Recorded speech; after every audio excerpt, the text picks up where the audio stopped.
கர்த்தருடைய பரிசுத்த நாமம் மகிமைப்படுவதாக.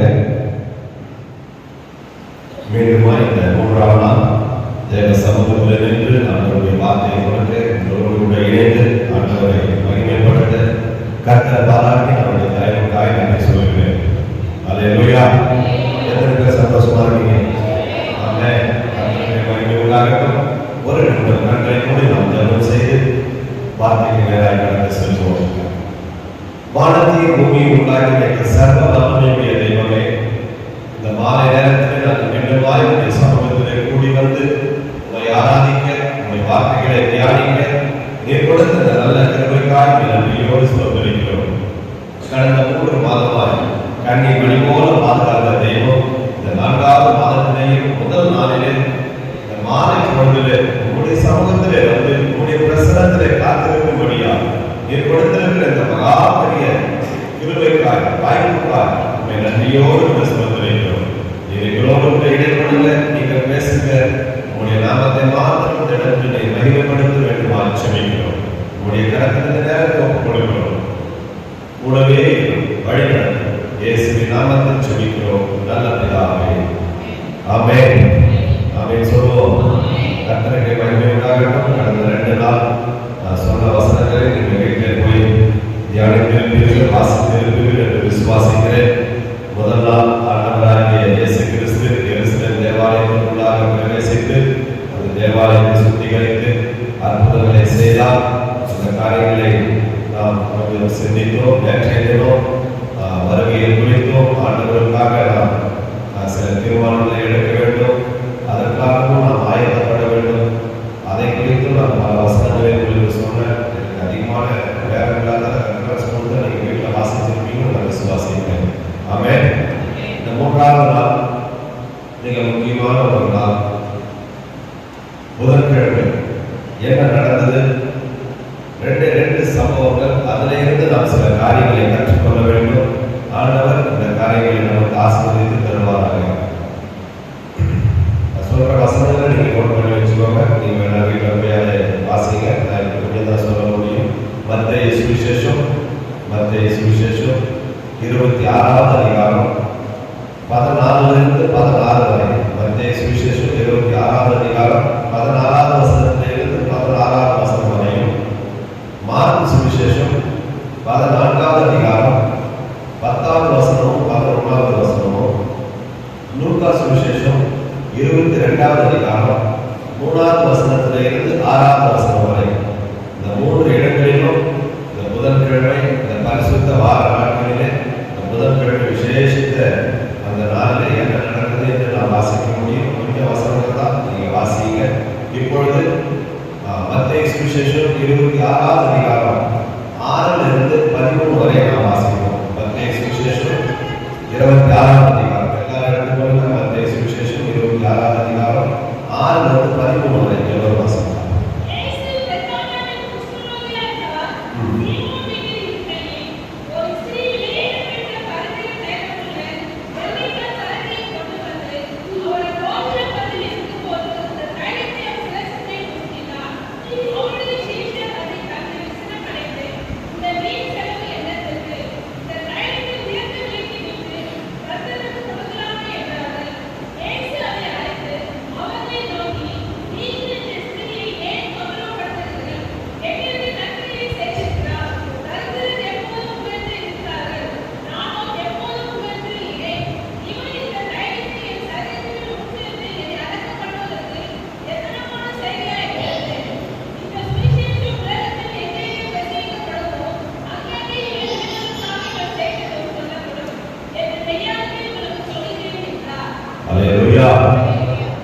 இயேசு பெத்தானியாவுல குஷ்டரோகியாக இருந்த அந்த சீமோனுடைய வீட்டில் தங்கி இருக்கும் போது நடக்கிற சம்பவம்.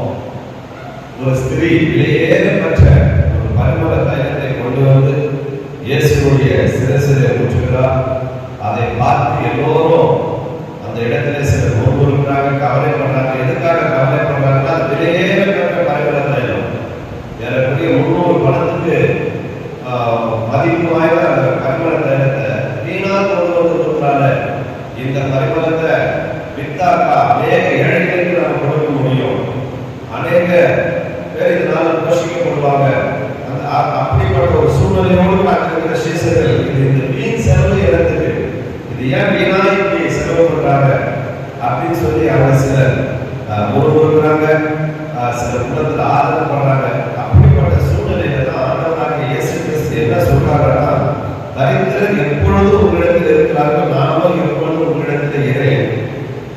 இவள் இந்த தைரியத்தை என் சரீரத்திலே ஊற்றினது என்னை அடக்கம் பண்ணுவதற்கு எத்தனமான செய்தியாக இருக்கிறது. இந்த சுவிசேஷம் உலகத்தில் எங்கெல்லாம் பிரசங்கிக்கப்படுமோ அங்கங்கே இவரை நினைப்பதற்காக இவர் செய்ததும் சொல்லப்படும் என்று மெய்யாகவே உங்களுக்கு சொல்லுகிறேன். 2000 வருடமா இந்த சம்பவத்தை உலகம் முழுவதும் சொல்லிட்டு இருக்காங்க.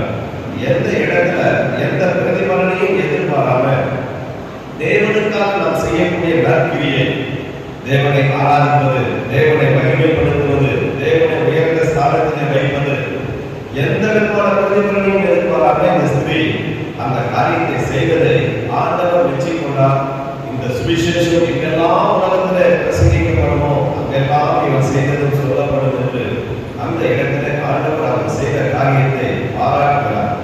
ஆனால் அதே சூழ்நிலையில அதே இடத்துல இதையெல்லாம் கவனித்துக் கொண்டிருந்த ஒரு சீஷன் அவன் என்ன செய்தார்? 2 பேருக்கும் இருக்கிற வித்தியாசத்தை தான் இப்படி நம்ம வசனத்தை போகலாம் தியானிக்க போறோம். கொஞ்ச நேரம் 14ஆம் வசனத்துல இருந்து வாசிக்க அடுத்தது.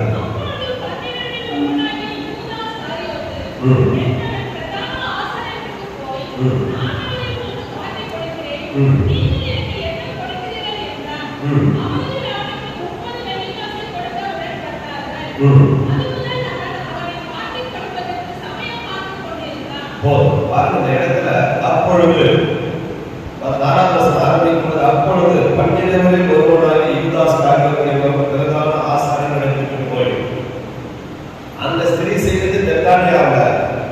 இவன் இப்பொழுது பெத்தானியாவில் இருந்து வேகமா ஓடுறான், எருசலேமுக்கு ஓடுறான். பக்கம் தான், எருசலேமுக்கு பக்கத்துல இருக்கிற ஒரு சின்ன கிராமம் பெத்தானியா. அந்த பெத்தானியா அந்த கிராமத்திலிருந்து எருசலேமுக்கு ஓடுறான். எதுக்காக ஓடுறாங்க? இயேசுவை விலை பேசுவதற்காக. போய் பிரதான ஆசாரியர்களிடத்திலையும் அங்க இருக்கிற மூப்பர்களிடத்திலையும் போறான். நான் இயேசுவை காட்டிக் கொடுக்கிறேன், எனக்கு என்ன கிடைக்கும், என்ன தருவீங்க. இந்த இடத்துல 2 விதமான இதயத்தை நாம பார்க்கிறோம். ஒரு இதயம் எந்த பிரதிபலனையும் எதிர்பார்க்காம தன்னுடைய வாழ்நாளிலே தான் சேமித்து வைத்த விலையேற பெற்ற ஒரு அந்த பரிமள தைலத்தை கொண்டு வந்து இயேசுவின் சிரசிலே ஊற்றுகிற ஒரு இதயம்.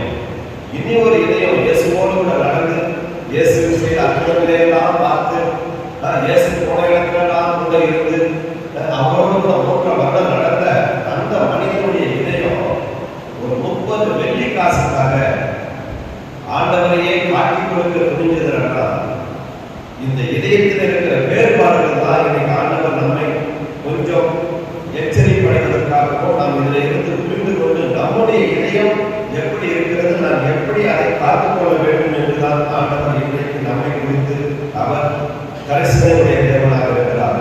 அந்த ஸ்திரீயுடைய இதயம் தேவனை ஆராதிக்கக்கூடியதாக இருந்தது. ஆனால் யூதாசுடைய விருப்பம் அந்த இதயம் சுய இச்சையை நிறைவேற்றுவதாக இருந்தது. அந்த ஸ்திரீயுடைய இதயம் தேவனை உயர்த்துகிறதாக, தேவனை மகிமைப்படுத்துகிறதாக. நான் எவ்வளவுதான் கஷ்டப்பட்டாலும் பரவாயில்ல, தேவன் உயர்த்தப்படணும், இதுதான் ஸ்திரீயுடைய இதயமா இருந்தது. ஆனால் யூதாசுடைய இதயமோ இயேசுவை வச்சு எனக்கு என்ன கிடைக்கும், தன்னைத்தானே உயர்த்துவதற்காக, உலக ஆதாயத்திற்காக அவருடைய இதயம் அப்படி இருந்தது. ஸ்திரீயுடைய இதயத்தில் அன்பு இருந்தது, இவருடைய இதயத்துல ஆசைதான் இருந்தது, பண ஆசை, பொருள் ஆசை. அந்த ஸ்திரீயுடைய இதயத்துல அர்ப்பணிப்பு இருந்தது. அந்த தைலம், அந்த 300 பணத்துக்கு பொதுவான தைலம் ஒரு வாலிப மகள் தன்னுடைய வாழ்நாள் முழுவதும் கஷ்டப்பட்டு கொஞ்சமா சேர்த்து அந்த பரிமள தைலத்தை சேர்க்கிறது ஈஸி கிடையாது. கொஞ்சமா சேர்த்து எதுக்காக அதை சேர்க்காம இருக்கிற கலாச்சாரத்துல அந்த வாலிப மகள் தன்னுடைய எதிர்கால வாழ்க்கையில யார் தனக்கு துணையா வராங்களோ அவர்களுக்கு அதை கொடுப்பதற்காக, பரிசாய் கொடுப்பதற்காக வாழ்நாள் முழுவதும் அந்த திருமணம் வரையில் அதை சேகரித்து வைப்பாங்க. அதுதான் அவங்களுக்கு கொடுக்குற ஒரு பெரிய, இங்க தமிழ்நாட்டில் நம்ம சொல்ற மாதிரி வரதட்சணை சொல்றாங்க, அந்த மாதிரி எதிர்கால மனவாளனுக்கு கொடுக்கக்கூடிய ஒரு பெரிய தட்சணையாக அதை சேமித்து வைப்பார்கள். வாலிப மகளோ அந்த ஸ்திரீயோ தனக்கு எதிர்காலம் எனக்கு முக்கியம் கிடையாது, என் ஆண்டவராகிய இயேசுவை நான் உயர்த்த வேண்டும், என் ஆண்டவராகிய இயேசுவை நான் மகிமைப்படுத்த வேண்டும். நான் வாழ்நாள் முழுவதும் நான் பட்ட கஷ்டம் அது எனக்கு பெரிய விஷயம் கிடையாது. என் இதயம் முழு மனத்தோடு முழு ஆத்மாவோடு அவரையில நான் அன்பு செலுத்த வேண்டும். இதில் கொஞ்சம் கூட நான் வைத்துக் கொள்ள விரும்பல. அந்த பரிமாணத்தை அந்த கரணி அந்த பாத்திரத்தை உடைத்து அந்த இடத்திலே அவர் அந்த ஆண்டவராகிய இயேசுவின் சிரசிலே ஊற்றுகிறதை பார்க்கிறோம். ஆனால் இந்த சமூகத்தை எல்லாம் பார்த்துக் கொண்டிருக்கிற ஒரு மனிதனுடைய இதயம் துணிகரம் கொள்கிறது என்றால் இன்றைக்கும் நாம் எவ்வளவு கவனத்தோடு இருக்க வேண்டும். ஆண்டவர் எப்படிப்பட்ட இதயத்தை விரும்புகிறார்? ஒரு வசனத்தை வாசிக்கலாம். நம்முடைய இதயத்தை நாம் காத்துக் கொள்ள வேண்டும், இதயத்தை நாம் பராமரிக்க வேண்டும். இன்றைக்கு இந்த ரெண்டு இதயம் நம்ம ரொம்ப இதுல சில காரியங்களை நம்ம வசனத்திலிருந்து நாம் பார்க்க போறோம். சங்கீதம் 51:17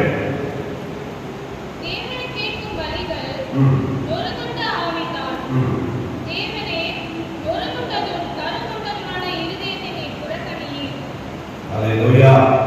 ஆண்டவர் எப்படிப்பட்ட இதயத்தை விரும்புகிறாரு? நோக்கம் கொண்டதும் நற்கொண்டதுமான இதயம். ஆண்டவர் விரும்புகிற இதயம் இன்னைக்கு நம்முடைய இதயம் அப்படி உள்ளதாக கடின இதயம் வந்திருக்கிறாரு. இன்னைக்கு ஏன் அநேகர் இந்த உலக பொருளாசை சிக்கி ஆண்டவரை வேண்டாம் மறுதளிக்கிறாங்க, ஆண்டவரை நேசிக்கிறதுக்கு பதிலாக உலகத்தை நேசிக்கிறாங்கன்னா அவருடைய உள்ளத்துல சதையாலான இதயம் இல்லை, கல்லாலான இதயம் ஆயிடுச்சாங்கன்னா அதுக்கப்புறம் ஆண்டவரை ஆராதிப்பதற்கோ ஆண்டவரை உயர்த்துவதற்கோ போக்காது என்ன ஆதாயம் கிடைக்கிறது வேணும். ஆனால் இன்றைக்கு நாம அதை காத்துக்கொள்ள வேண்டும். நம்முடைய இதயத்தை நாம் மிகுந்த கவனத்தோடு கூட காத்துக்கொள்ள வேண்டும். ஒரு வசனம் வாசிக்க 22:3 வசனம்.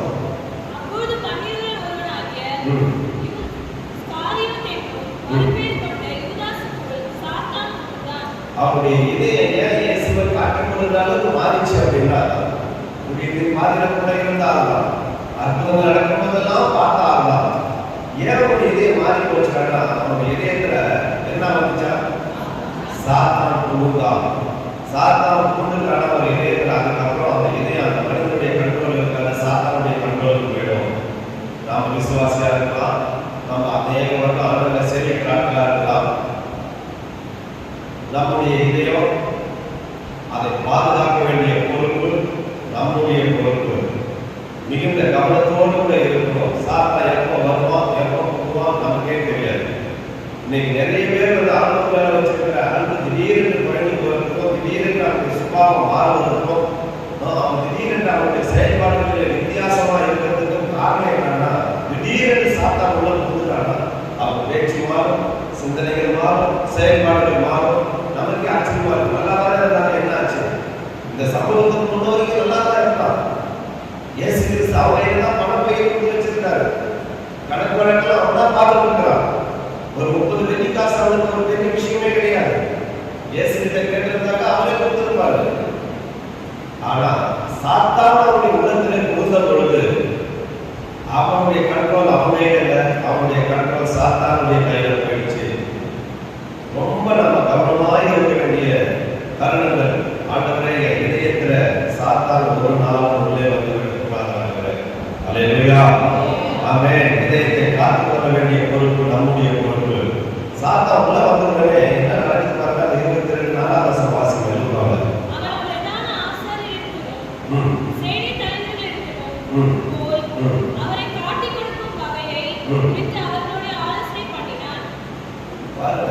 எங்க இருக்க வேண்டிய யார் எங்க போய் கவுன்சிலிங் பண்ணிட்டு இருக்காங்க, எதை கவுன்சிலிங் பண்ணிட்டு இருக்காங்க? இயேசுவோடு சீஷர்களோடு பரிசுத்தவான்களோடு கூட இருக்க வேண்டிய யூதாஸ் சாத்தான் உள்ள வந்த உடனே அந்த பரிசுத்த ஐக்கியத்தை விட்டுவிட்டு பரிசுத்தவான்களோடு கூட இருக்கிற அந்த தொடர்பை விட்டுவிட்டு எங்க போறான் அப்படின்னா இயேசுவுக்கு விரோதமாக இருக்கிற கூட்டத்தின் மத்தியில போய் அவங்களோடு கூட சேர்ந்து கவுன்சிலிங் பண்ணிட்டு இருக்கிறாங்க. என்ன கவுன்சிலிங்? இயேசுவை எப்படி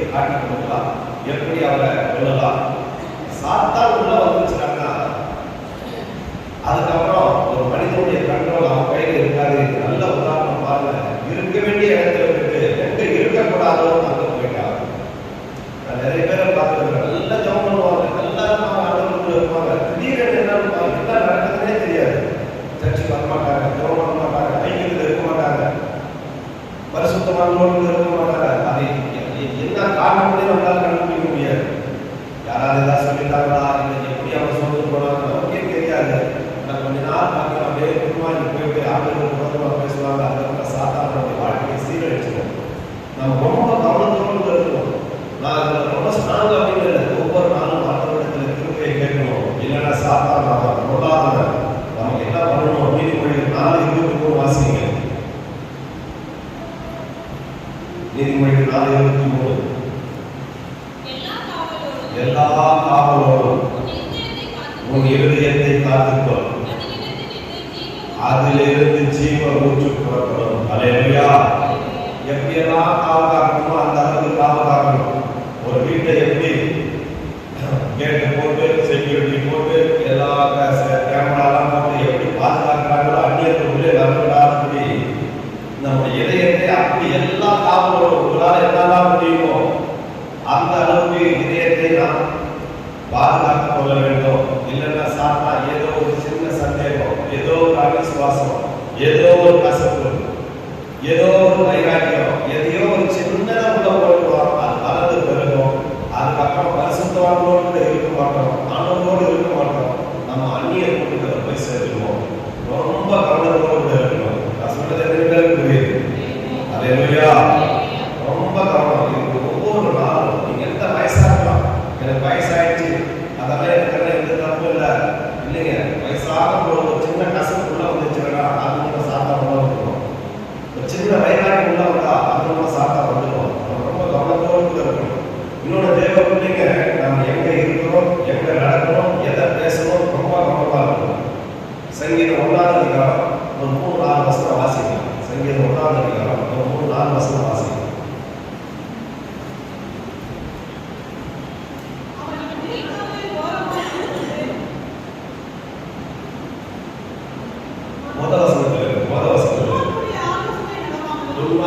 ஆலோசனையை நடக்காமலும் பாவிகளுடைய வழியில் இல்லாமலும்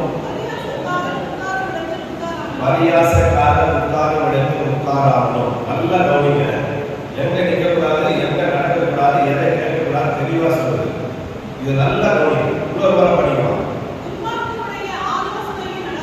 துன்மார்க்குடைய ஆலோசனையில நாம நடக்கக்கூடாது. எங்க நடக்கக்கூடாது? துன்மார்க்குடைய ஆலோசனையில நடக்கக்கூடாது. பாவிகளுடைய வழியில நிற்கக்கூடாது. பாவிகள் இருக்கிற இடத்துல போய் நிற்க கூடாது. பரியாசக்காரர்கள் இருக்கிற இடத்துல போய் உட்கார கூடாது. அவர் உட்கார்ந்து இடத்துல உட்கார்ந்தா நம்மளே அந்த பரியாசக்காரர்கள மாத்திரும். ஆனா யூதாஸ் காரியத்தை என்ன செஞ்சாலும் இது 3க்கும் விரோதமா எங்க நிற்க கூடாது, எங்க உட்கார கூடாது, எதை கேட்கக்கூடாதோ இந்த 3 போய் செய்தால் பரிசுத்தவான்களோடு இருக்கிற ஐக்கியத்தை விட்டுட்டு, இயேசுவோடு இருக்கிற ஐக்கியத்தை விட்டுட்டு, இந்த பெத்தானியாவில் எல்லாரும் இடத்துல இருக்கும் பொழுது இவங்க ஒருவன் மாத்திரம் ஓடி எருசலேம் பட்டணத்துக்கு ஓடி பிரதான ஆசாரியர்களையும் மூப்பர்களையும் சேனை அதிபதிகளையும் சந்திச்சு இயேசுவை காட்டிக் கொடுப்பதற்காக இந்த பரிசுத்தவான்களுடைய ஐக்கியத்தை விட்டுட்டு அங்க ஓடலாம். நல்லா தெரிஞ்சுக்கோங்க. நாம எங்க இருக்கணும், எங்க நடக்கணும், எங்க எதை பேசுறோம் மிக மிக முக்கியம். தேவ பிள்ளைகளே, நாம் இதில் கவனமா இருந்தால்னா சாத்தான முறையில் திருப்பி விடுவோம். வாலிப பிள்ளைகள் இதில் ரொம்ப கவனமா இருக்கணும். நமக்குன்னு ஒரு ஸ்டேட்டஸ், நமக்குன்னு ஒரு ஸ்தானத்தை ஆண்டவர் கொடுத்திருக்கிறார். ஆமென் ஆமென் சொல்லுங்க. நீங்களும் நான் சாதாரணமானவர்கள் அல்ல. ஏதோ உலகத்தில் இருக்கிற மனிதர்கள் போகலாம், பேசலாம், நம்ம இஷ்டத்துக்கு நடக்கலாம் இல்லைங்க. நமக்குன்னு ஒரு வழியை ஆண்டவர் வைத்திருக்கிறார். எங்க நடக்கணும், எங்க நிற்கணும், எங்க உட்காரணும், எதை பேசணும், எதை கேட்கணும், இதுல மிகுந்த கவனத்தோடு இருக்கணும். அந்த சங்கீதம் 1ஆம் அதிகாரத்தை நீங்க வீட்டுல போய் ஒரு 5 வசனம் நீங்க வாசிங்க. எதை செய்யணும், எதை செய்யக்கூடாது தெளிவாக இருக்கும். நீங்க செய்ய ஆரம்பிச்சீங்கன்னா நம்முடைய வாழ்க்கை எப்படி இருக்குமா? நீர்காலத்தின் ஓரமாய் நடக்கிறது, தற்காலத்தில் தன் கனியை கொடுத்து இடையில்லாத இருக்கிற மரத்தை போல இருக்கும். அவன் செய்வது எல்லாம் வாய்க்கும். அல்லேலூயா. ஆமென். நாம செய்யறது வாய்க்கணும்னா இதுல ரொம்ப கவனத்தோடு இருக்கணும். அல்லேலூயா. நீதிமொழியில் ஒரு வசனம் இருக்கு. வழியே போகையில் தனக்கடாத வாழ்க்கையில தலையிடுகிறவன் நாயை காதை பிடித்து எடுக்கிறவன் போல இருக்கிறான். நம்ம ஒரு இடத்துக்கு போயிட்டு இருக்கோம்,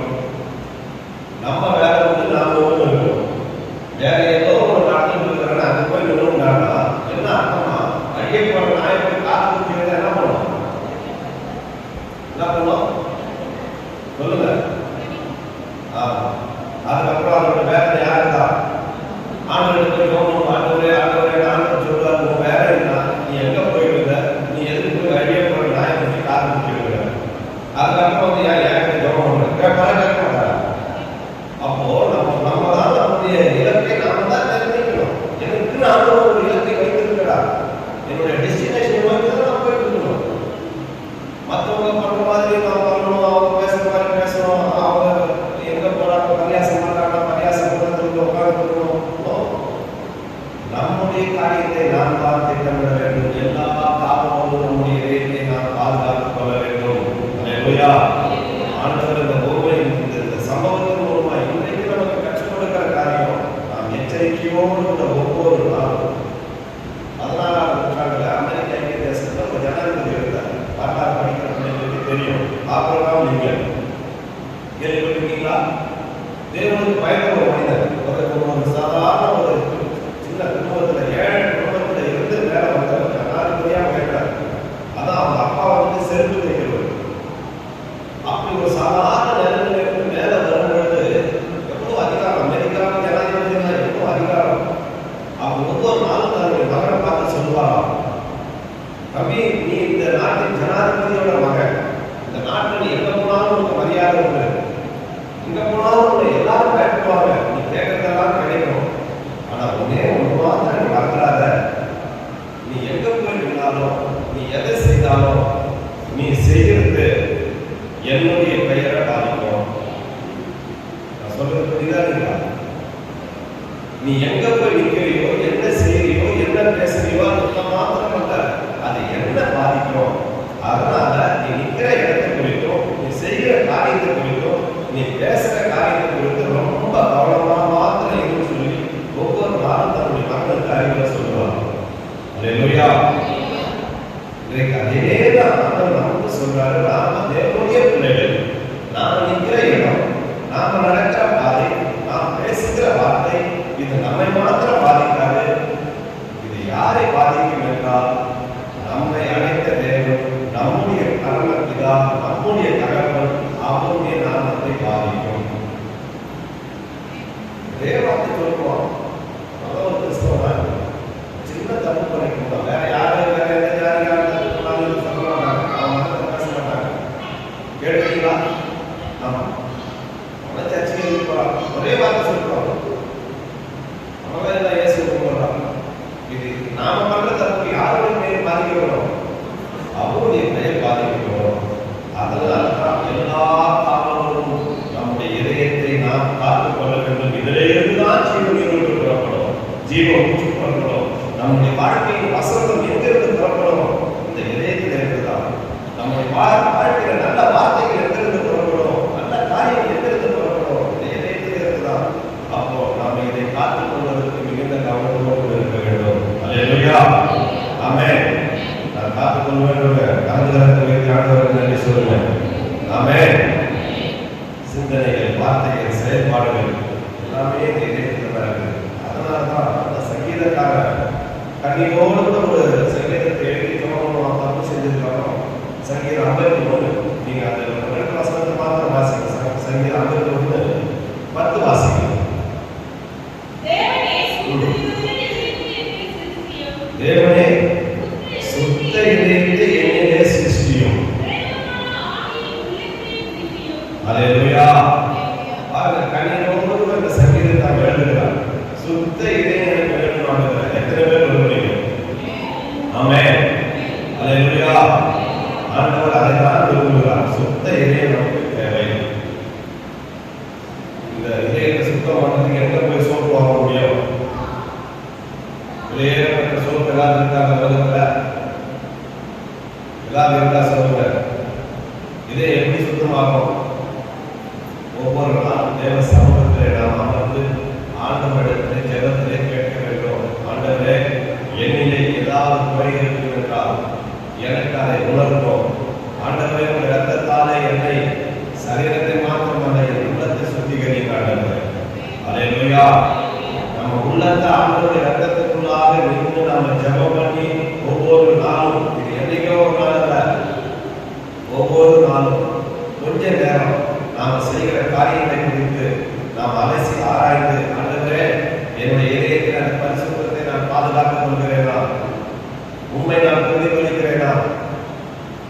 இதயத்தை நாம் சுத்திகரிப்பதற்கு நம்மை ஒப்புக் கொடுக்க வேண்டும். அல்லேலூயா.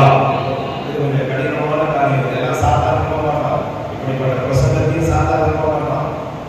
நல்லா தெரிஞ்சுக்கணும். நான் ரொம்ப கஷ்டப்பட்டுதான் பிரசங்கத்தை நான் உங்களுக்கு சொல்லிட்டு இருக்கேன். நான் நல்லா ஒரு சிரிப்பு துவக்கலாம் எல்லாரும் சிரிப்பீங்க, சந்தோஷமா எல்லாம் நல்லா தான் இருக்கும். ஆனா அது பிரயோஜனம் இல்லை. சிரிக்கிறது நல்லதுதான், ஜோக் அடிக்கிறது நல்லதுதான். ஆனா இந்த நாட்களில், இந்த பரிசுத்த வார நாட்களில் ஆண்டவராகிய இயேசு கிறிஸ்துவின் கல்வாரி பாடுகளை தியானித்துக் கொண்டிருக்கிற இந்த நாட்களில் உங்களுக்காக எனக்காக அடிக்கப்பட்ட ஆண்டவராகிய இயேசு கிறிஸ்துவின் அந்த சிலுவை பாடுகளை தியானிக்கிற இந்த நாட்களில், ஏசாயா தீர்க்கதரிசி புத்தகம் 53வது அதிகாரத்தை தியானிக்கிற இந்த நாட்களில் நாம் எதை அதிகமாக தியானிக்க வேண்டும் என்றால், இன்னும் என்னை பரிசுத்தப்படுத்தும், இன்னும் நான் என்னை ஒப்புக் கொடுக்கிறேன், இன்னும் என்னை சுத்திகரியும். எதற்காக நீ சிலுவையில் ரத்தம் சிந்தினீரோ அது அவமாய் போய்விடக்கூடாது. ஆண்டவரே, என்னை நான் ஆயத்தப்படுத்த என்னை ஒப்புக் கொடுக்கிறேன். இது நம்முடைய ஜெபமாய் மாற வேண்டும். அல்லேலூயா. அல்லேலூயா சொல்லுங்க. ஆமென்.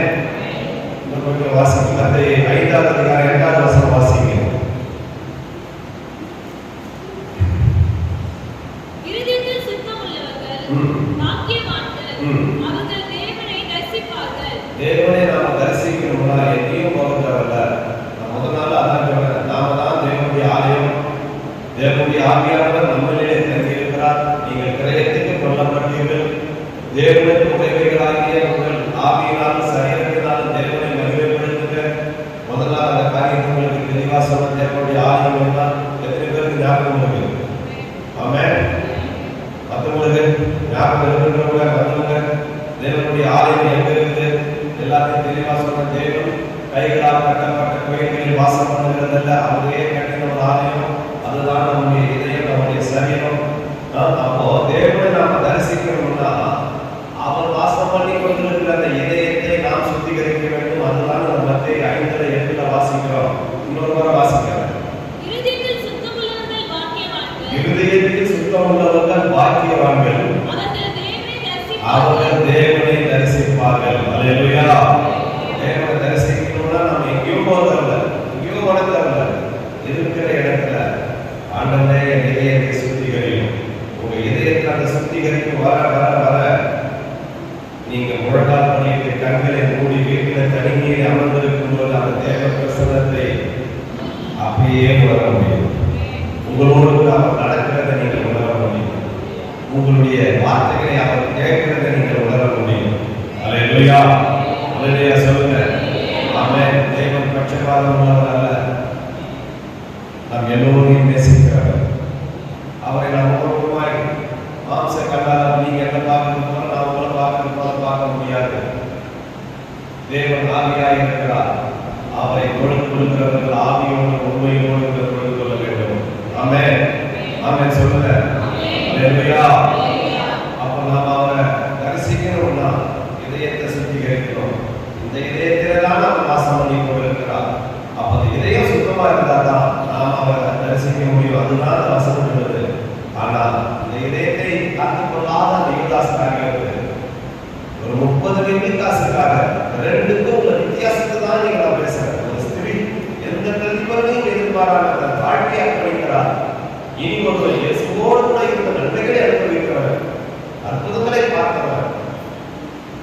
இவன் தான் நியாயமாய் இவன் தான் எந்த பிரதிபலனையும் எதிர்பாராம இயேசுக்காக இவன் தான் ஜீவனை கொடுத்திருக்கணும்.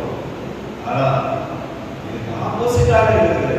நன்மைகளை பெற்றுக்கொண்டவர்கள் துரோகம் செய்யும் பொழுது ஆண்டவருடைய உள்ளம் எவ்வளவாய் வேதனை கொண்டிருக்கும். அவன் போய் வேலை பேசும்பொழுது வேட்டு பேசுறான் இயேசுவுக்கு. நான் அவரை காட்டிக் கொடுக்க நீங்க எனக்கு எவ்வளவு தருவீங்க? எவ்வளவு தருவீங்க? 50 கேட்கணுமா? அவங்க 20 சொல்லியிருப்பாங்க. இவர் இல்லை, அவ்வளவா இல்லை, அவர் தேவகுமார, அவர் அற்புதமான செய்யறவர், அவர் ஒரு விலையேற கற்றுக்கொள்வர். 20 நான் கற்றுக்கொள்ள முடியாது. 40,000 ரூபாய் கேட்டிருப்பான். அவங்க 25 வந்துருப்பாங்க. கடைசி அனுமதி கழிச்சு பார்த்து அதுக்கப்புறம் சரி முழுக்க வேணாம், எனக்கு வேணாம், 30 வெள்ளி காசு. அப்போ இதை கவனித்துக் கொண்டிருந்த ஆண்டவராகிய இயேசு கிறிஸ்து அவருக்கு மறைவானது ஒன்றுமே கிடையாது. நம்முடைய கிரியைகள் எல்லாம் அவர் பார்த்துக் கொண்டிருக்கிற தெய்வம். யூதாஸ் செய்யும் பொழுது அவன் அவரை காட்டிக் கொடுக்கிறதுக்காக சமயம் பார்த்துக் கொண்டிருந்த பொழுது அவருடைய உள்ளம் எவ்வளவாய் வேதனைப்பட்டிருக்கும். இந்த சம்பவம் நடக்கிறதா பரவாயில்ல, இவன் கண்ணுக்கு முன்னாடி ஒரு ஸ்திரீ ஓடி வந்து தன்னுடைய வாழ்க்கையே என்னுடைய பாதத்தில் அர்ப்பணிக்கிறார். தன்னுடைய எதிர்காலத்துக்காக சேமித்து வைத்த எல்லாவற்றையும் எந்தவித பிரதிபலனையும் எதிர்பாராமல் இதயத்தை ஊற்றி ஆராதிக்கிறார்கள். ஆனால் இவ்வளவு நன்மைகளை பெற்றுக்கொண்ட இவனும் என் இதயத்துக்கு தூரமாய் போய் எனக்கு விலை பேசுகிறார்கள். எவ்வளவு வேதனை கொண்டிருப்பார். இன்றைக்கு ஆண்டவர் உங்களையும் என்னையும் பார்த்து சந்தோஷப்படணும். இவர்களுக்காக நான் பட்ட பிரயாசம், இவர்களுக்காக நான் சிந்தின ரத்தம், இன்றைக்கு என் பிள்ளைகள் எந்த பிரதிபலனையும் எதிர்பாராமல் என்னை விடுதலையோடு ஆராதிக்கிறார்களே, என்னை உயர்த்துகிறார்களே, என்னை மகிமைப்படுத்துகிறார்களே, இந்த இதயத்திலே தான் நான் குடிகொள்ள விரும்புகிறேன் என்று ஆண்டவர் உங்களையும் என்னையும் பார்த்து அவர் நம்மோடு கூட பாசம் கொள்ள வேண்டும். இதயத்தில் சுத்தம் உள்ளவர்கள் பாக்கியவான்கள், அவர்கள் தேவனை தரிசிப்பார்கள். அல்லேலூயா, ஆமென். ஒவ்வொரு நாளும் ஜெபம் பண்ணுங்க, ஒவ்வொரு நாளும் ஜெபம் பண்ணுங்க. ஆண்டவர் நம்மோடு கூட இருப்பார். அல்லேலூயா. நீதிமொழிகள் 23:19 வாசிக்கிறோம்.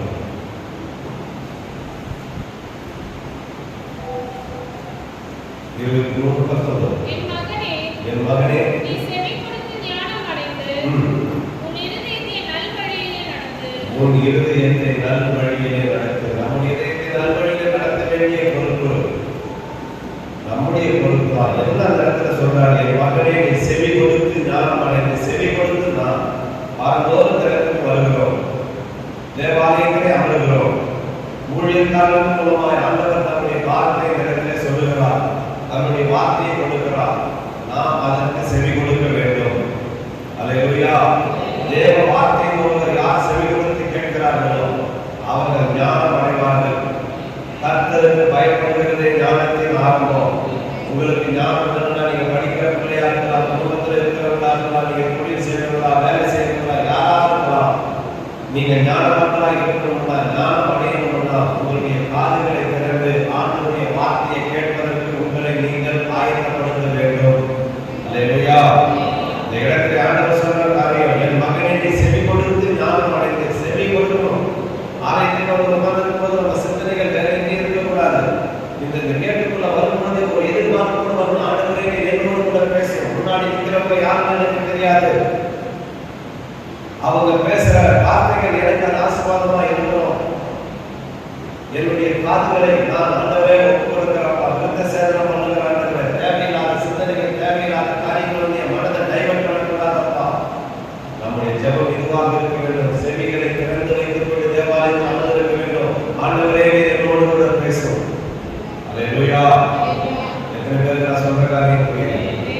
அல்லேலூயா.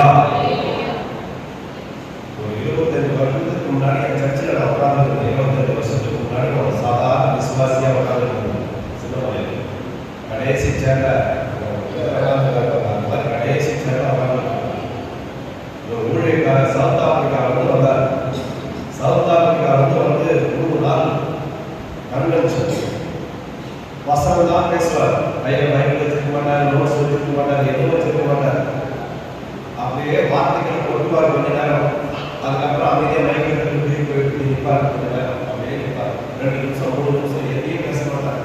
அப்படியே செவத்தை பார்த்துட்டு நிற்பார். திடீர்னு திரும்புவார். திரும்ப ஒரு 10 நிமிஷம் கடந்து பேசுவார். எந்த ரெஃபரன்ஸும் எடுக்க மாட்டார். பைபிளை கையில் வச்சிருக்க மாட்டார். நோட்ஸும் இருக்காது. வார்த்தைகள் அந்த பரலோகத்தில் இருந்து அப்படியே அந்த வார்த்தைகள் நேரடியா நம்மளோடு பேசுற மாதிரி இருக்கும். அவர் பேசிட்டு இருக்கும்போது 3வது நாள் தனியே உட்கார்ந்து ஆண்டவரே, ஊழியக்காரன் ஏதோ ஒரு வார்த்தை எனக்கு தரணும். தாகத்தோடு உட்கார்ந்து இருந்தார். ஆண்டவர் அந்த ஊழியக்காரன் தெளிவாக பேசினார்.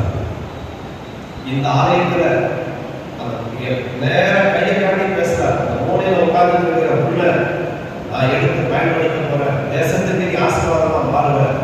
இன்றைக்கு நீ வார்த்தை கேட்டு இந்த இடத்துல அமர்ந்து இருக்கிற ஒரு நாள் வரும். உன் வார்த்தை கேட்பதற்கு 1000 பேர் காத்து கொண்டு இருப்பாங்க. நான் கூட என் அபிஷேகத்தை நிரப்புறேன். அன்னைக்கு அந்த ஊழியக்காரங்களும் ஆண்டவர் அந்த பேசுற வார்த்தைகளை என் உள்ளத்துல அப்படியே ஏற்றுக்கொண்ட அந்த நாள் தேவ சமூகத்தில் அர்ப்பணிச்சு. காலங்கள் கடந்து போனது. இன்றைக்கு நான் பார்க்க போற இடத்துல எல்லாம் 1000 பேருக்கு முன்பாக ஆண்டவர் பயன்படுத்திக் கொண்டிருக்கிறார். அல்லேலூயா. ஆண்டவர் பயன்படுத்திக் கொண்டிருக்கிறார். நான் சொல்றேன்,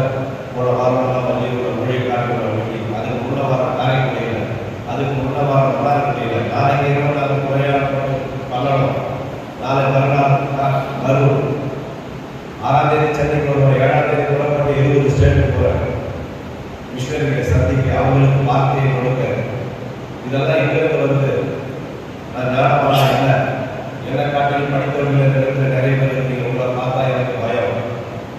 ஆனால் தேவ சமூகத்தில் முழங்கால் படியும் பொழுது, ஆண்டவரே நீர் என்னோடு கூட பேசும் என்று தேவ சமூகத்தில் முழங்கால் படியும் பொழுது இந்த வார்த்தைகள் மூலமாய் ஆண்டவர் பேசி பலப்படுத்துகிறார்.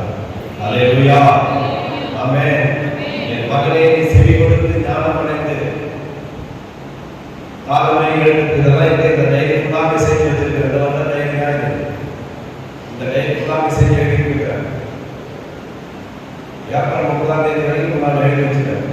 வியாபாரம் 1ஆம் தேதி தான் வியாபாரம் 3ஆம் தேதி வரைக்கும் செய்ய எழுதி வச்சிருக்கேன். எங்கிருந்து வருது? பெரிய ஸ்காலரா இல்லை, சாதாரண கிராமத்தில் பிறந்தவன். ஒரு 7 விவசாயியுடைய மகன். 7 சொல்ல முடியாது. எங்கள் அப்பா வச்சிருக்கிற ஒரு தலைவர். ஒரு சாதாரண அப்பா படிச்சது 2ஆவதா ஒரு சாதாரண குடும்பம் தான். இன்னைக்கு எப்படி இது எங்கிருந்து வருது? எதுக்காக நான் சொல்றேன்? என் மகனை செவி கொடுத்து ஞானம் அடைந்து. அல்லேலூயா, யார் ஒருவர் தேவனுடைய வார்த்தைக்கு செவி கொடுக்கிறார்களோ அவர்களை ஞானத்தின் ஆவியினாலே நிரப்புவார். அருமையான வாலிப பிள்ளைகளை இன்னைக்கு நீங்க எழுதி வச்சுக்கொள்ளுங்க. நீங்க படிக்கிற இடத்துல தானியேலை போல தேவனுக்காக தீர்மானம் எடுக்கும் உங்களை நீங்கள் ஒப்புக் கொடுப்பீர்கள் என்றால், தானியேலுடைய காரியம் 3 ராஜ்யங்கள் மாறினது. ஆனால் தானியேலுடைய காரியம் ஜெயமாகவே இருந்தது. ஆமென். இன்றைக்கு ஆண்டவர் அப்படி ஒரு ஞானத்தின் ஆவியாளர் உங்களையும் என்னையும் நிரப்புவதற்காகத்தான் இந்த இடத்துல கொண்டு வந்திருக்கிறார். நாம் செய்ய வேண்டியது நம்முடைய இதயத்தை எல்லா பாவங்களோடு காத்துக்கொண்டு அவருடைய வார்த்தைக்கு செவி கொடுத்து அவர் கொடுக்கிற ஞானத்தை பெற்றுக்கொள்வோம் என்றால், உங்கள் வேலை சிறந்ததாகட்டும், நீங்கள் படிக்கிற இடங்களாகட்டும், குடும்பங்களாகட்டும், சொந்தங்களாகட்டும், ஊழியமாகட்டும், அந்த இடத்துல எல்லா தலைகளுக்கும் மேலாக உங்கள் தலையை உயர்த்தி ஆசீர்வதித்து உங்கள் பேரை பெருமைப்படுத்துகிற தெய்வம் அவர் இந்த இடத்திலே உலாவி கொண்டிருக்கிறார். அல்லேலூயா, எத்தனை பேர் விசுவாசிக்கிறீங்க? ஆமென். யார் எங்கிருந்து அவருடைய வார்த்தைக்கு செவி கொடுக்கும் பொழுது, இதயத்திலே நாம் காத்துக்கொள்ளும் பொழுது, ஒரு வசனம் வாசிக்க தெரியும். லூக்கா 6:45. லூக்கா 6:45.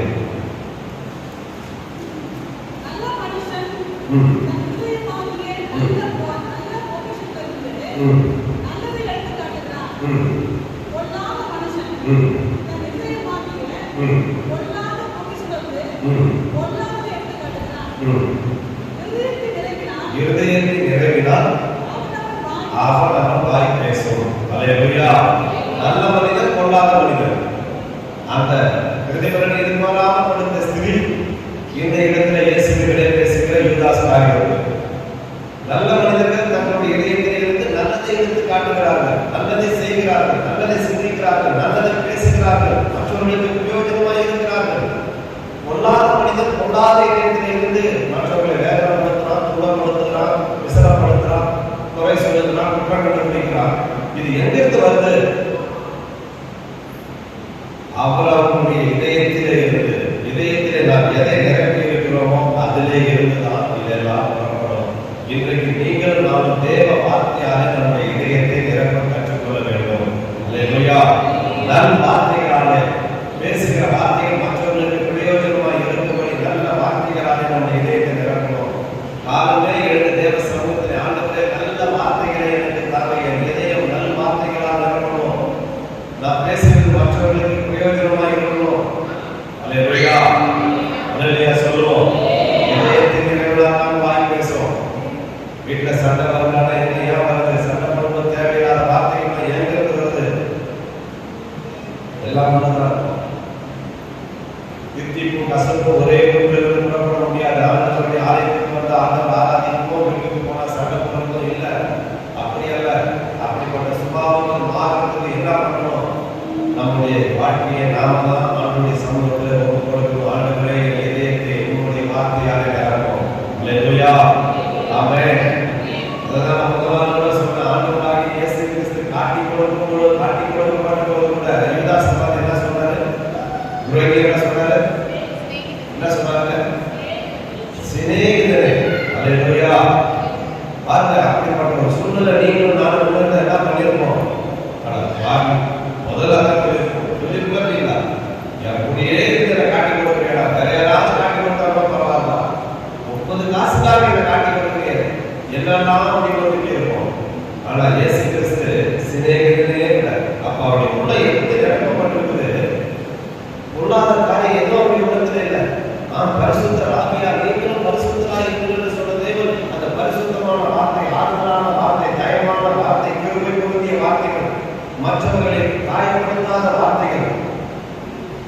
அந்த வார்த்தையாக நிரம்பியிருந்ததாக யூதாசை பார்த்து சிநேகிதனேங்கிறார். அதை காட்டி கொடுக்கணும், முத்தம் கொடுத்து காட்டி கொடுக்கிறார், வேற பேசிட்டு வந்து காட்டி கொடுக்கிறார். அப்பா இதயம் இதுதான் இயேசு கிறிஸ்து நமக்கு கொடுக்க விரும்புகிறார். நாம் இதயத்தை நாம் காத்துக் கொள்வதற்கு நாம் மிக மிக ஜாக்கிரதையாக இருப்போம். அல்லேலூயா, ஆமென். ஒரு வசனத்தை வாசிச்சு நாம ஜெபம் பண்ணுவோம். எபிரேயர் 3:12 வாசிங்க. சகோதரரே, ஜீவனுள்ள தேவனை விட்டு விலகுவதற்கு ஏதுவான அவிசுவாசமுள்ள பொல்லாத இருதயம் உங்களில் ஒருவனுக்குள்ளும் இராதபடிக்கு நீங்கள் எச்சரிக்கையாயிருங்கள். அல்லேலூயா, ஆமென். அவிசுவாசமுள்ள பொல்லாத இருதயம் ஒருவருக்குள்ள வந்துவிடக்கூடாது, எச்சரிக்கையாயிருக்கணும். அந்த யூதாசுக்குள்ள ஒரு பொல்லாத இதயம் வந்ததால் சாத்தானவன் இதயத்தை பொல்லாததாய் மாற்றம் பண்ணினாதான் இயேசுவுக்கு தூரம் போயிட்டான். இயேசு இதயத்தில் அவன் இல்லாமல் போயிட்டான். இன்றைக்கு நீங்களும் ஒரு தீர்மானத்தோடு இருக்கணும். ஆண்டவரே, இந்த உலகத்திலே என்னை யார் எத்தனை விலை கொடுத்து என்னை விலை பேசினாலும் நான் உண்மை விட்டு ஒரு நிமிடம் கூட பிரிந்து போக மாட்டாண்டவரே. உண்மை விட்டு பிரிவதற்கு எத்தனை காரியங்களை சத்துருவான் எனக்கு முன்பாக கொண்டு வந்தாலும் ஆண்டவரே, ஒரு நாள் உண்மை மாத்திரம் நான் விட்டுக் கொடுக்க மாட்டேன், காட்டி கொடுக்க மாட்டாண்டவரே. நீர்தான் ஆண்டவரே என்னுடைய வாழ்க்கையின் பிரதானம். உமக்காக நான் என் ஜீவனையும் கொடுத்து ஒப்புக் கொடுக்கிறேன்ப்பா. என் வாழ்க்கையில நான் முதலாவது உண்மை வைக்க என்னை ஒப்புக் கொடுக்கிறேன், அர்ப்பணிக்கிறேன் ஆண்டவரே. எந்த பிரதிபலனையும் எதிர்பாராம அந்த பரிமள தைலத்தை அந்த பரணியை உடைத்து இயேசுவின் சிரசிலே ஊற்றின அந்த ஸ்திரீயை போல பிரதிபலனை எதிர்பாராம உண்மை ஆராதிக்க, உண்மை மகிமைப்படுத்த, உண்மை உயர்த்துவதற்கு என்னை அர்ப்பணிக்கிறேன் என்று யாரெல்லாம் நீங்க சொல்ல முடியும்? வலது கரத்தை உயர்த்தி ஆண்டவருக்கு அல்லேலூயா சொல்லுவோம். அல்லேலூயா, ஆமென். இன்றைக்கு நாம் கற்றுக்கொள்ள வேண்டிய காரியம் ரெண்டு இதயம் தான். யூதாசுடைய இதயமா, அந்த ஸ்திரீயுடைய இதயமா? சொல்றது எத்தனை பேருக்கு புரிஞ்சுது? ஆமென். பெரிய பிரசவத்தை பண்ணுறதுக்காக நிற்கிறாங்க. நம்ம இதயம் இதுதான் கேட்பதற்கு திருக்குறளாக இதை காத்துக் கொள்வதற்கு ஒவ்வொரு நாளும் நாம் ஜாக்கிரதையோடு கூட இருப்போம். வார்த்தைகளுக்கு செவி கொடுப்போம். இந்த ஆலயத்துக்கு வரும்பொழுது ஒரு எதிர்பார்ப்போடு கூட வருவோம். ஆண்டவரே, நம்முடைய வார்த்தையாக வசனங்களை சொல்லும்போது ஊழியக்காரர் சொல்லும்போது எழுதி வைங்க, எழுதி வைங்க. வீட்டில் போய் அதை வாசிச்சு பாருங்க, வீட்டில் போய் வாசிச்சு பாருங்க. யாரையும் இதிலிருந்து நான் என்ன கற்றுக்கொள்வேன், நான் எப்படி என் இதயத்தை காத்துக்கொள்ளணும், உங்கள் பிள்ளைகளுக்காக சொல்லிக் கொடுங்க. நீங்க வாழ்க்கையில் அபியாசப்படுத்துங்க. எந்த வயதுலன்னா நீங்க இருக்கலாம். உங்களுக்கு ஞானம் தேவை. நாம் எங்க நிற்கணும், எதை பேசணும், நம்ம ரொம்ப கவனத்தோடு இருக்கணும். வாக்கியம் உட்கார இடத்துல உட்காரக்கூடாது. தேவையில்லாத வார்த்தைகளை செல்போன் எடுத்து தேவையில்லாம டைம் வேஸ்ட் பண்ணக்கூடாது. நம்மளுடைய நேரத்திலிருந்து நம்ம கவனத்தோடு உட்காரணும். நேற்று கூட அதான் ஆண்டவர் கணக்கு கேட்பார். நம்மிடத்தில் கொடுத்த தாளங்களை 5 2 1 கணக்கு கேட்பார். ஆண்டவர் இடத்திலிருந்து எத்தனையோ பேருக்கு கிருபைகளை கொடுத்திருக்கிறார், தாளங்களை கொடுத்திருக்கிறார், நல்ல திறமைகளை கொடுத்திருக்கிறார். நாம் இதை வைத்துக் கொண்டு இது எல்லாம் இல்லாத ஜனங்களுக்கு இன்னைக்கு ஞானம் இல்லாத ஜனங்கள் ஓடிக்கொண்டிருக்கிறாங்க. இன்றைக்கு இந்த அரசியல்வாதிகள் முன்னாடி ஓடுகிற சில காரியங்கள்லாம் பார்க்கும்போது பைத்தியக்காரர்கள் மாதிரி ஓடிக்கிறாங்க. இயேசுவை புகழ்ச்சி வருவதற்கு இன்றைக்கு கூட்டம் குறைவாக. ஆனால் அழிந்து போகிற மனிதனுக்கு முன்னாடி ஒரு மாயமானத்தை பேசிக் கொண்டிருக்கிற ஆட்களுக்கு முன்னாடி, அடித்து காண்பிக்கிற ஆட்களுக்கு முன்னாடி கூட்டங்கள் ஓடிக்கொண்டிருக்கிறது. அவர்களுக்கு இந்த அன்பை சொல்லணும். நமக்காக ஜீவனை கொடுத்த அந்த இயேசுவின் அன்பை சொல்லணும். இதுக்கு என்ன தேவை? ஞானம் தான் தேவை. ஆண்டவரே, அந்த ஞானம் தான் என்னை நிரப்புவாங்க. ஒரு நிமிடம் நாம் எழுதி நின்று ஆண்டவருடைய சமூகத்தில் ஞானத்தை கேட்போம். என் மகனே, செவி கொடுத்து ஞானம் அடைந்து உன் இதயத்தை நல்வழியிலே நடத்தி என்று நாம் வாசிக்கிறோமே. ஆண்டவரே, இன்றைக்கு உடைய ஞானத்தில் ஆவியாக என்னை நிரப்புவாப்பா. யூதாசப்பவனால் என்னுடைய இதயத்தை ஆண்டவரே சாத்தான் வருவதற்கு விட்டுக் கொடுத்து விடக்கூடாது ஐயா. எல்லா காவலோடு என் இதயத்தை காத்துக்கொள்ள கிருபையை தாங்க. வாய்ப்பிற்கு ஒரு ஜெபம் செய்வோம். எல்லாரும் சொல்லுவோம், எல்லா காவலோடும் என் இதயத்தை காத்துக்கொள்ள எனக்கு கிருபை தாங்க ஆண்டவரே. மீண்டும் சொல்லுங்க, எல்லா காவலோடும் என் இதயத்தை காத்துக்கொள்ள எனக்கு கிருபையை தாங்க ஆண்டவரே. எல்லா காவலோடும் என் இதயத்தை காத்துக்கொள்ள கிருபையை தாங்க ஆண்டவரே. அப்பா, இந்த பரிசுத்த வார நாட்களில் எங்களுக்கு கற்றுக் கொடுக்கிற வசனங்களுக்காய் ஸ்தோத்திரம்.